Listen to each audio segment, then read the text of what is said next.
Mr. Speaker, I want to ask this Prime Minister why he's letting his ministers abuse their government authority on infrastructure spending.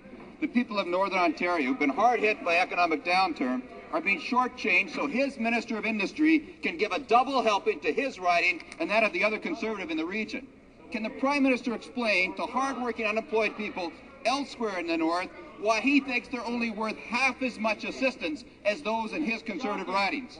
Will the Prime Minister discipline his ministers? Will he make them start treating Canadians fairly? Or are they just doing what he wanted them to do in the first place? The Honourable Minister of Industry. Order. Speaker, of course, the recreational infrastructure projects, as well as all the other infrastructure stimulus, is designed to help Canadians across this country, Northern Ontario, Southern Ontario, all across the country, to make sure that they can participate in the economic recovery. More jobs, more opportunity. These are the things that we are focused on this side of the House.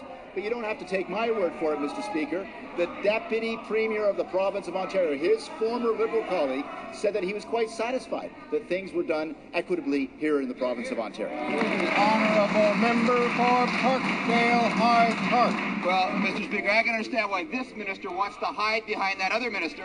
I don't understand why this Prime Minister is nailed to his seat when his Minister of Industry is getting the most money in the region, $36 million. It's double the average for 8 opposition ridings in the North. Why is this Prime Minister punishing the unemployed, children who need recreation programs in certain ridings just because they didn't happen to vote for him? The pattern is clear. This government is exploiting the recession to create a slush fund for its own gain. Exactly. Will the Prime Minister now tell his ministers to stop? The Honourable Minister of Industry. Order. Does not reference the announcements that I made in Sault Ste. Marie on behalf of the Government of Canada to help the infrastructure of that city. The announcements that I made in Thunder Bay, same thing, infrastructure for that great Northern Ontario city as well.